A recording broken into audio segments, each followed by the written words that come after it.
you like cars? If so, Forza Motorsport 3 is the game for you. In fact, provided you don't hate cars, Forza Motorsport 3 is the game for you. Turn 10 Studios' latest racer tries to be a lot of different things for a lot of different people, and the great news is that it succeeds at just about every turn. Forza Motorsport 3 is a bigger and better game than its predecessor in every way imaginable, and while it's not flawless, it's way ahead of the competition.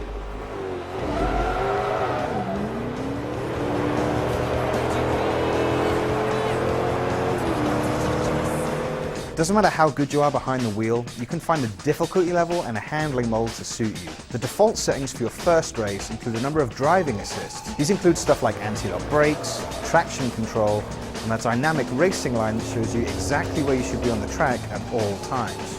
You'll want to gradually turn these off as you progress through career mode and get better at the game, in part because doing so increases the amount of credits that you can win. Career mode is divided up into seasons, each comprising the World Championship that spans several races, and a number of smaller events that take place between those races. You don't get to choose which championships you entered into, you do get to choose which smaller events to take part in though. And the options you're presented with are determined, at least in part, by the cars that you own. You might even find that you're able to use one or two of your cars in events that they far exceed the maximum performance restrictions for. But this competition trivializing bug doesn't rear its head very often. Racing against the AI in career mode, you'll find that your opponents are believable and competitive for the most part. They jostle for position, they look for openings when other drivers falter, and they know when to back off if their attempt at an overtake starts looking dodgy. Just occasionally though, they'll make such silly mistakes that you'll swear they must have fallen asleep at the wheel, which makes beating them a little less satisfying. It's also slightly less satisfying to cross the finish line first if you felt the need to use Forza 3's new rewind feature during a race, though it's a great, if unoriginal, addition to the game regardless. If you consider yourself a purist, you might feel inclined to look down on this new feature and on anyone who uses it, and that's fine, because you don't have to use it if you don't want to, and nobody is ever going to have the option of using it while racing with you online. Furthermore, leaderboards clearly display which assists every driver was using when they recorded their posted lap times.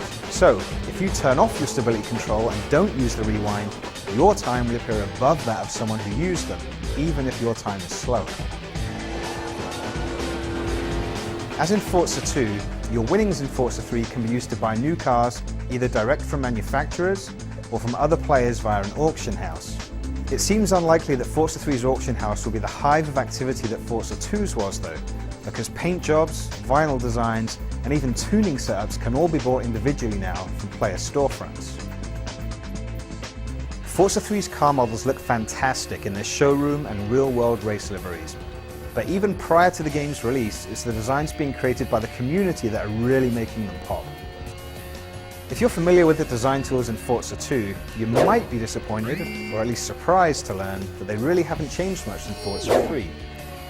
You still work primarily with geometric shapes and generic-looking icons, and it still takes a lot of work to create something worthwhile.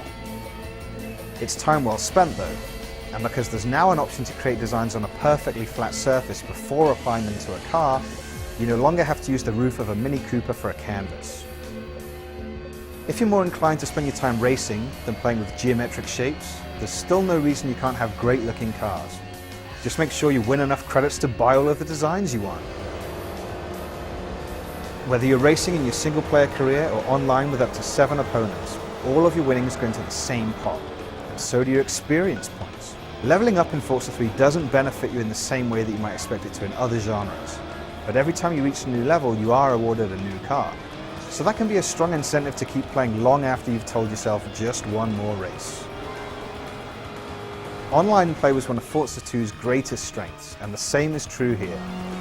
It doesn't matter if you're looking to enjoy a private session with friends or hop into a race with random opponents. Getting your car onto the starting grid could hardly be easier, and it's hard to imagine how the racing could be any better. Even in multiplayer, detailed environments from all over the world fly by at speeds in excess of 200 miles an hour without ever posing a threat to the frame rate. In addition to regular races, online options include drag and drift events, as well as 3 different tag variants, elimination races, and team-based cat and mouse competitions. Forza 3's presentation is uniformly excellent across every aspect of the game. The menus are clean and intuitive, the in-game visuals never fail to impress, and the default audio options prioritize the satisfying roar of a car's engine over the 30-plus licensed tunes playing in the background. Not only does it make simulation-style racing accessible to anyone with the inclination to give it a try, but it looks and sounds superb doing it, and manages to foster an unusually strong sense of community along the way. If you have any interest whatsoever in racing games, even if you've never played one before, you'd do well to pay a visit to your local video game showroom and become a member of the Forza Motorsport 3 Owners Club at your earliest convenience.